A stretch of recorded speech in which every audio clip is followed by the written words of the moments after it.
Welcome to my class. It is very special and it would be happy that when we recall our childhood memories after a long time. Okay. We used to play under banyan tree, under peepal tree, any neem tree. But have you ever played under kazuna tree? Kazuna tree is just like a tree. We don't sit under that tree. But here to the author Torudat. Torudat, she is an Indian poet. She belonged to Calcutta. She is a Bengali poet.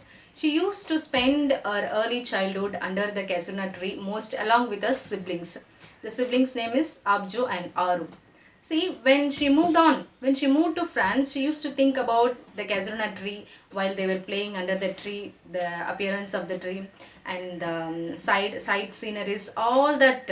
After a long time, it would be that she's earning of the tree and she wanted to come back. See, whenever she woke up from the room, the Kazuna tree is visible from the room itself. She missed the tree very much, but also the Kazuna tree is very dear to her. It is very love. It's the most fond of the tree. Why? First thing, the Kazuna tree is not just a tree. It is the Kazuna tree is associate the childhood memory of her. Next one, she exaggerates the Kazuna tree. According to us, it's just a tree, but to the author, it's not just a tree. It is most fond, most loved to her because not only her childhood, along with her siblings, that is also associated under the tree. Why? We can understand that the first line itself, like a huge python. The creepers climbs over the Kazuna tree like a python. We know that how long the Kazuna tree goes, but here she exaggerates that. She tells, actually don't take exaggeration, too much exaggeration, this is a real one. According to her, the tree is very much dear, so that the Kazuna tree touches the sky. From first line itself, we can understand how much she loves the tree. The tree is not she loved the tree not by its appearance, but the tree possesses the childhood memory of her own life. Next one, second one. This is the first key, like huge python. Next, near the stars. Submit means the peak near the star. How it goes along. Next one. Not only the Kazuna tree gave some special memory to the author Torudat and her siblings, but some kind of animals like baboon and cuckoos, and also some kind of insects, all kind of birds. She gave some rest. Next, our Kazuna tree is simply we can say it's associate the memory of the Torudat along with the family and her childhood. Finally, look at the first stanza, like huge python wending round and round. The python, the Kazuna tree, it's not goes very straight. Okay, it's just like a stumpy. It like fat and thin, and it many branches. All the branches bears a crimson flower. When you look at the crimson flowers, it look like the Kazuna tree wears the scarf like that. See, she describes a minute detail because for a long time she used to spend her early childhood days, right? So that she's described from the top to bottom. Not only that, the side sceneries, the water lilies under the Kazuna tree, like how many insects and what are the flowers it bears. And also some kind of what are the birds used to take rest. So everything, not only the tree but all the animals also became like a friend, became like a family once when she spent the most time, the most precious time along with the tree. See, next key is the crimson flower. First key is the python, next the star, next the crimson flower. These are the most minute detail that how much she loved the tree. Now I am going to take you the text. We'll read the detail. Kazuna tree by Torudat. Like a huge python winding round and round the rugged trunk, indented deep with scars, up to its very summit near the stars. A creeper climbs in whose embraces bound no other tree could live. But gallantly the giant wears the scarf and flowers are hung in crimson clusters all the boughs among, whereon all day are gathered bird and bee. And oft at nights the garden overflows with one sweet song that seems to have no close. Sun darkling from our tree while men repose. The poem begins with a description of the tree like a huge python winding round and round, the rugged trunk indented deep with scars. Up to its very summit near the stars, a creeper climbs in whose embraces bound no other tree could live. The poetess says that the creeper has wound itself round on the rugged trunk of the casuarina tree like a huge python. The creeper has left the deep marks on the trunks of the tree. The tree is so strong and that is bears the tight hold of the creeper. The tree is described as being gallant and brave, as a very few trees could survive in this strangle hold this creeper. But gallantly the giant weared the scarf, and flowers are hung. In crimson cluster all the boughs among, whereon all day are gathered bird and bee. And oft at nights the garden overflows with one sweet song that seems to have no close, sung darkling from our tree while men repose. The poet then goes to describe the tree. The tree is metaphorically described as a giant. Okay, by his huge size, strength, and bold. The casuarina tree is covered with creeper, which bears red crimson flowers, which appears as a tree is wearing a colorful scarf. After at night, I think many nights, the garden echoes, and it seems to be the jubilant and the song that have no end. Many birds used to sit there and sing that song. It continues till at dawn. See, in this opening stanza, the poetess describes that casuarina tree in detail. It is so tall that it touches the sky. It is very strong also. A creeper has embraced, covered it on all sides so tightly. There are many marks like wounds, and other tree could not have like so long in so tightly embraced as I told. The sweet chirping songs of the birds and melodious music and the humming of the bees gives joy to the poetess. This song comes from the tree even the dark, while people are taking rest in the night also. Second stanza. When first my casement is wide open thrown at dawn, my eyes delighted on its rest. Sometimes, and most in winter, on its crest, a grey baboon sits statue like alone, watching the sunrise, while on lower boughs his puny offspring leap about and play. And far and near kokilas hail the day. Kokilas means cuckoo. And to their pastures wend our sleepy cows. And in the shadow on the boat tank cast by that hoar tree, so beautiful and vast, the water lily spring like snow enmassed. See, I can tell you in these lines the poetess expresses her intense love for nature. Mainly she described the casuarina tree first. She loves this tree more because she has played with her companions, siblings beneath the casuarina tree, and sweet memories of the past associated with the tree. And next she describes that a morning scene which she enjoys from open window. She looks at the tree which looks very beautiful, especially in winter time. She looks at the grey baboon. Baboon is a monkey, kind of monkey, sitting on the tree and looking at the sunrise. His younger ones are jumping one branch to another branch. The music of the cuckoos, here mentioned kokila, the music of the cuckoo seems to be welcoming of the day. The shadow of the tree looks as if there were a tent. Here the cast means it's over. Looks as if there were a tent and its shadow. The water lilies look so beautiful that it looks like a heap of snow. So in short, the second stanza, new animals like a baboon birds are introduced, the beauty and nourishing nature of the tree.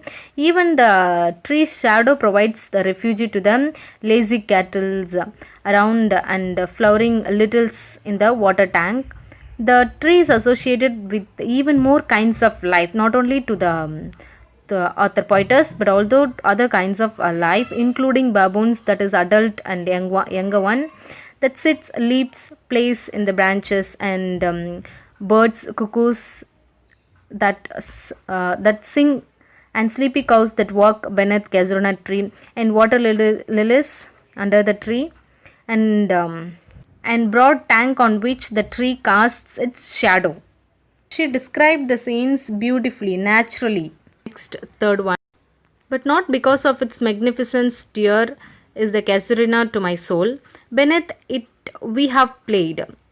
Though years may roll, O sweet companions, loved with love intense, for your sake shall the tree be ever dear. Blent with your images, it shall arise in memory till the hot tears blind mine eyes. What is that dirge like murmur that I hear like a sea breaking on a shingle beach? It is the tree's lament, an airy speech that happily to the unknown land may reach. The poetess is watching the casuarina tree from her window, which looks very beautiful. The very important line in this stanza, in this third stanza, is but not because of its magnificence, dear is the casuarina to my soul. See, here we want to understand the tree is the just a tree, but not she liked the tree not because of its appearance, but there should be more than that in the tree. That is why she says that the tree is very dear because they have spent a lot of years under it. See, she says that the casuarina tree is very dear to her, not because it is splendid, magnificent, but because it reconcile her of those happy days when she used to play under the tree with her siblings.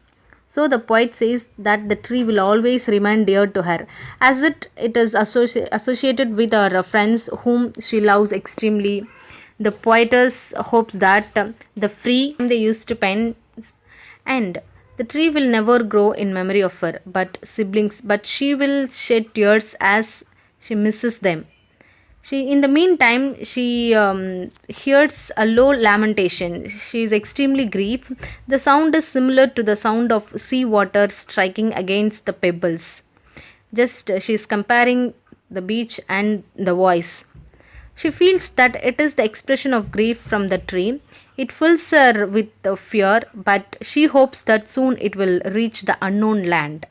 What we have to know in this passage, she missed them. She missed her siblings very much. That is why she used to say she liked the tree not by his magnificence, not by his beauty, but they have spent not only the poet time, not only poet spent the time, but along with a friend. The friends also. The tree had all the memory of associations of the friends. So here the three lives. One is Abju, another one is Aru, third one is Arthur. There are three lives, childhood memories associated in this tree. That is why she liked the tree most and very much. Whenever she thinks about the people, the ultimate option comes from the mind is the casuarina tree. Fourth stanza. Unknown yet well known to the eye of faith, I have heard that wail far, far away, in distant lands, by many a sheltered bay, when slumbered in his cave the water wraith, and the waves gently kissed the classic shore of France or Italy beneath the moon, when earth lay tranced in a dreamless swoon, and every time the music rose before mine inner vision rose a form sublime. They form, O tree, as in my happy prime I saw thee in my own loved native clime. This stanza, the memories of the tree is deeply touched the poet's heart. In her childhood, in her girlhood itself, she knows the tree very much. Now she has left the land. Left means she moved to France. But still she get the high-pitched grief from the tree into the distant lands, and those beautiful memories of massive tree stir her heart. It's a instigate her heart even when she is moving to foreign countries like Italy, France. The poetess accept feeling, by how she was deeply touched and stirred by the memory of the tree. When she was away in some foreign countries like France and Italy, she recalls her visualization of the majesty, grand, just like like magnificent, majestic, grand form of the tree. So much known to her from her early girlhood or a native place from her foreign abode. Even when she moved to the foreign country, she is earned for the casuarina tree. Always she could imagine the tree, the inner vision itself. It roses all kind of detail of that casuarina tree that brings that could have instigate her memory minutely. When sometimes if just imagine when she crossed the tree, she just can't simply forget the tree because simply she can't ignore it. Next one, fifth stanza. Therefore I fain would consecrate a lay unto thy honor, tree beloved of those who now in blessed sleep for a repose, dearer than life to me. Alas, were they? Mayst thou be numbered when my days are done with the deathless tree, like those in Borodale, under whose awful branches lingered pale, fear, trembling hope, and death, the skeleton, and time, the shadow, and though we converse, that would thy beauty fain, hope fain rears. May love defend thee from oblivion's curse. It's extremely emotional lines that poetess wishes to dedicate this poem in the hour of her beloved tree and her companions associated with. She tells the casuarina tree will remain ever after her death, along with other trees as it now. Also, she affirms, just confirms that this poem written in praise of this beloved casuarina will always memory that would about her beloved casuarina. The magic of the tree is unforgettable memories in the honor of her siblings. She even considered her own demise with a ray of hope. She is very optimistic that the tree can live though generation much like Borodale. It's a tree from the poem of William Wordsworth. She hopes that tree can outlive for forces of many years of or age and space that can be cherished after long time she is gone. The poetess associate nature at large with her various emotions. While the casuarina tree stands for nostalgia, longing, the memories, the trees of England reflect the isolations. We can understand how much she is longingness for this tree. According to Thorudat, there is no other tree to compare the casuarina tree. We can simply our imaginations, our sight is totally different from author's view. We can have pets as a deer, but how can tree be as a deer? See, this poem is an absolute example that one tree can be a deer to someone that always cherish and brings out all the memories. We too have memories, but not this kind of memories that we hereafter we should know whenever we go and whenever it's anything it is very touch, very dear to us, that should be as a great memory after for long time to recall it. Absolutely, the tree has a great memory of her childhood along with her friends. Now we can easily understood that who is the giant. The tree, the casuarina tree itself, it look like the appearance of the tree is like a giant. Next, why is the scarf colorful? Actually, what is the scarf? The crimson flower on the tree, it's look like a scarf. Next, why she used the creeper climbs like a huge python. The trunks just like moving of the snake. She compared the lines moving of the snake so that the creeper climbs over the trees. And finally, oblivion skirts. What is oblivion skirts? Very important. As I told earlier, she can't simply ignore the tree or forget. That is why it's oblivions. It never see in mobile phone we have some default. We cannot do it anything like the casuarina tree. That kind of attachment she never forget it. That is why it's oblivion skirts. What was her expression? Was she very happy or some kind of earning? She earned. She was very optimistic, but she's mostly earning of that. Whenever she looks at the tree, she is mostly earning. The total feeling, the total tone of the voice is absolutely longing for the tree, longing for the place, her native place when she want to come back. She expresses a wish that the tree should be remembered out of love and not just because it cannot be forgotten. Thank you.